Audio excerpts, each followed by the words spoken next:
I would highly recommend everybody to diversify their portfolio. I know a lot of people, they put money in stock. Wants and needs will always be there. Make sure you have that reserve with you. Make sure that real estate is one of them. Back in the COVID time, all economy was like on shutdown. Everything, all the businesses were dying. They were shutting down. So I met one of my real estate friends, and he kind of like exposed me to real estate business. And I said, wow, this is a great opportunity to build equity.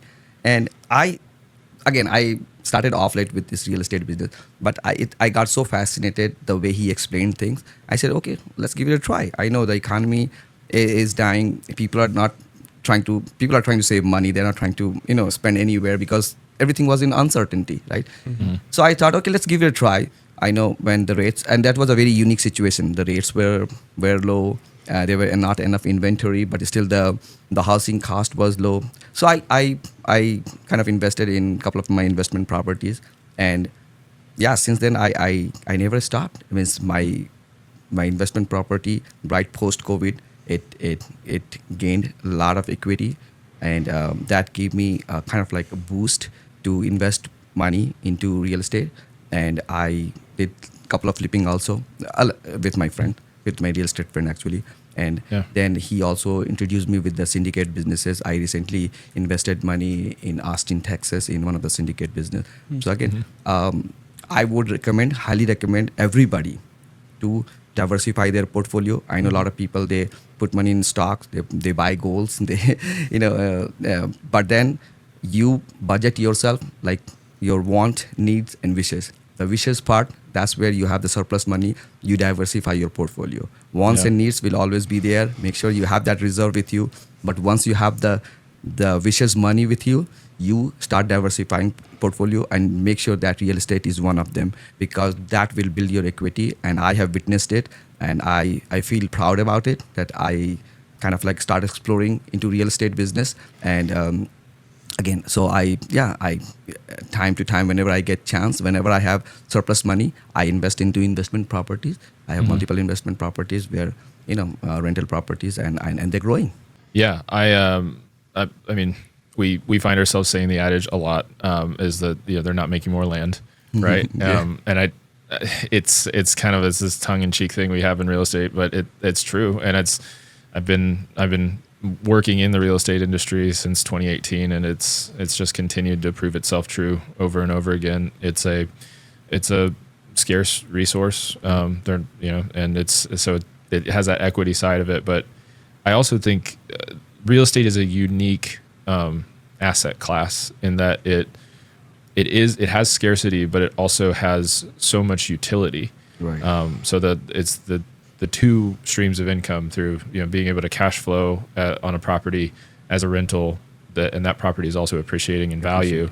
Is I think it's a special thing. I can't think of a lot of other assets that really perform that same way. Like you might get dividends from stocks, but not to the degree that you can get cash flow from real estate. And I don't know how you would do that with assets like gold and silver. Like maybe you can lease out some jewelry to somebody, but like it's just kind of I don't know of assets that really perform that way.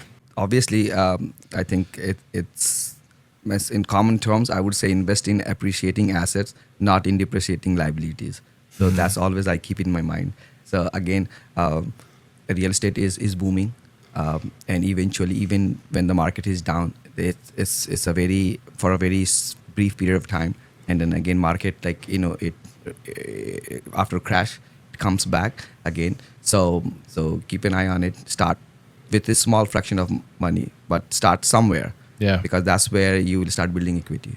Well, I'm glad you said small fraction of money. So and I think that is important. I think before anybody gets into real estate investing, like take a financial literacy course. Like get your house in order before you buy a house, right? Like, so I think, but understanding kind of basic budgeting and financial planning can really help you to be successful in real estate. But assuming somebody has kind of taken that step, something we like to ask a lot is, because I think a lot of the people that might be listening to this show are just getting just getting started, or they don't even own a home. They're just getting started in their journey and considering investing in real estate. So let's say somebody had 40 or 50K to invest, and this is what they've set aside as their sort of, all of their bills are taken care of. What advice would you give somebody who's like, this is what I've got set aside, and what's their next move? Yeah, and it happened with me also. I didn't start with the big, like I didn't have a surplus money to invest, like to buy a giant empire or a mall. so Yeah. so it's Me I neither. started with small thing. Yeah, just do your homework. Obviously, business does not run on emotions. So do your number. So even if you are investing, a couple of calculations that I always do is something called ROI, return on investment. So do your ROI calculation. Make sure that will give you an answer, like where and how efficient your money is working out. The second thing is your profit margin. So again, you just figure those things out, profit margin, and then again, and this is something very generic. It's not only relevant to real estate, but to answer to your questions, you can start small. Talk to a real estate investor. They can help you, guide you to right direction. Because most the time, what I have witnessed, even within my friends community, they are scared, or even the first time home buyer, what they're scared of is they have least knowledge about escrow, taxation, how does that work. So all those things, if you get the right answers from a right person, so obviously talk to your real estate investor, or talk to multiple people and see if they can guide you where and how you can start small. There are multiple opportunities available in the market where you can invest partly or wholly. So you can use that money as a syndicate investor. You can start with $10,000, or if you have 50,000, you start with something with kind of like a flipping business, or you can do even small projects. Start with small projects. It need not to be something that you have to buy a new home, brand new home, whatever. So you analyze your budget, and then you decide where you want to go. This is what your target is, and this is how you can start. But then once you have done all these calculations before investing, I'm pretty sure you will be successful.